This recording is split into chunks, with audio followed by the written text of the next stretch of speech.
தமிழக வெற்றிக் கழகத்தின் கோவை தெற்கு மாவட்ட தலைவர் கோவை கே. விக்னேஷ் சுந்தராபுரம் பகுதியில் உள்ள அவரது இல்லத்தில் கட்சிக் கொடியை ஏற்றினார். தொடர்ந்து கிணத்துக்கடவு சட்டமன்ற தொகுதிக்குட்பட்ட பல்வேறு பகுதிகளில் கட்சிக் கொடி ஏற்றப்பட்டது. நடிகர் விஜய் கடந்த பிப்ரவரி மாதம் தமிழக வெற்றிக் கழகம் என்ற கட்சியை துவங்கி தீவிர அரசியலில் ஈடுபட்டு 2026 சட்டப்பேரவை தேர்தல்தான் இலக்கு என்றும் விஜய் அறிவித்தார். இதனைத் தொடர்ந்து தனது கட்சிக்கான கொடியை கடந்த 2 தினங்களுக்கு முன்பு பனையூரில் உள்ள அலுவலகத்தில் ஏற்றி வைத்தார். தமிழக அரசியலில் நடிகர் விஜயின் இந்த அடுத்த கட்ட மூமெண்ட் பெரும் பரபரப்பை ஏற்படுத்தியுள்ள நிலையில் அவரது ரசிகர்களும் கட்சி தொண்டர்களும் இன்னும் பரபரப்பாக இயங்க துவங்கியுள்ளனர். அதன்படி தமிழக வெற்றிக் கழகத்தின் கோவை தெற்கு மாவட்டம் சார்பாக பல்வேறு இடங்களில் கட்சிக் கொடி ஏற்றப்பட்டது. முன்னதாக தெற்கு மாவட்ட தலைவர் கோவை கே. விக்னேஷ் சுந்தராபுரம் பகுதியில் உள்ள அவரது இல்லத்தில் கொடியேற்றினார்.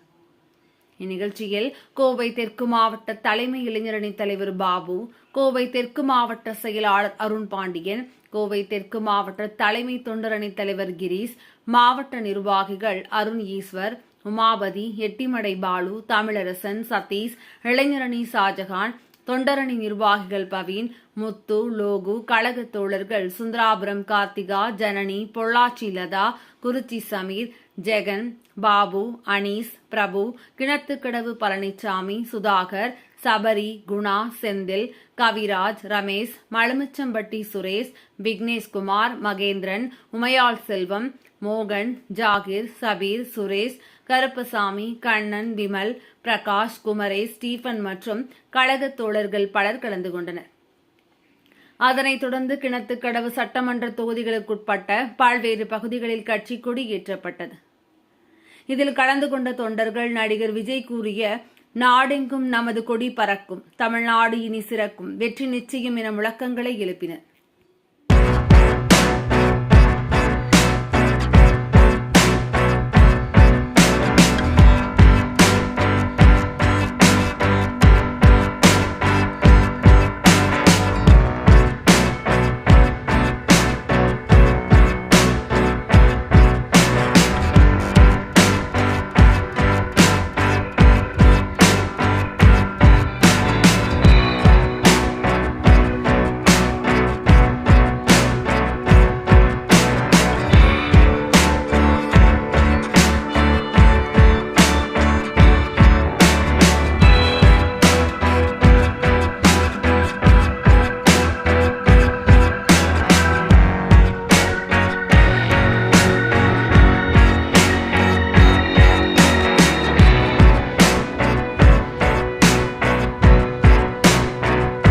வணக்கம். நேற்று பார்த்தீங்கன்னா தமிழக வெற்றி கழக தலைவர் எங்களோட தளபதி வந்து எங்களோட கட்சியோட கொடியை அறிமுகப்படுத்தி கொடியேற்றி அந்த விழாவை ரொம்ப பெரிய தமிழ்நாடு மட்டும் இல்லாமல் இந்தியா மட்டும் இல்லாமல் உலகம் ஃபுல்லாக திரும்பி பார்க்குற மாதிரி ஒரு நிகழ்ச்சியை நடத்தினார். அவரை தொடர்ந்து ஒவ்வொரு மாவட்டத்திலையும் தமிழக வெற்றி கழகத்தை வலுவாக்கும் பொருட்டு ஒவ்வொரு பகுதியிலையும் கொடியேற்றத்தை தொடங்கியிருக்கோம். கோவை மாவட்டத்தில் முதல் முறையாக முதல் கொடியை இங்கே ஏற்றி எங்களுடைய பயணத்தை தொடங்கியிருக்கோம். இன்னும் பொது இடங்களில் பல இடங்களில் ஏற்றிருக்கு. அரசு அதிகாரிகள்கிட்ட எங்கள் தளபதி சொன்ன மாதிரியே நாங்கள் அவங்ககிட்ட ரிக்வஸ்ட் பண்ணியிருக்கோம். அவங்க கூடிய சீக்கிரம் எங்களுக்கு அனுமதி கொடுப்பாங்க. அதை தொடர்ந்து எல்லா பொது இடங்களிலும் எங்களுடைய தமிழக வெற்றி கழக கொடி பறக்க விடப்படும் என்பதை தெரிவித்துக் கொள்கிறேன். அதுக்கு முதல் கட்டமாக எங்களுடைய நிர்வாகிகள் குறைந்தபட்சம் எங்கள் மாவட்டத்தில் மட்டும் 13,000 நிர்வாகிகள் இருக்கிறாங்க.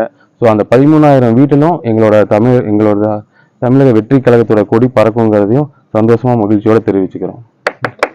எங்கள் தளபதி சொன்ன மாதிரி எங்கள் கொடியை இனிமேல் எங்கள் பகுதியில் ஏற்றும் போது அந்த கொடியை ஒரு முஸ்லீம், ஒரு ஹிந்து, ஒரு கிறிஸ்டின் 3 மதங்களை சேர்ந்தவர்களும் கொடி பிடிச்சி ஏற்றுவோங்கிறதையும் இந்த நேரத்தில் தெரிவிச்சுக்கிறேன். எங்களுக்கு சமூக நீதியை உண்மையாலும் தமிழக கொண்டு வரப்போகிறது தமிழக வெற்றி கழகம் தான். அதை கடைபிடிக்கும் விதமாக இந்த மாதிரி எங்களுடைய கொடிகளை ஏற்றுவோங்கிறத மகிழ்ச்சியோட தெரிவிச்சு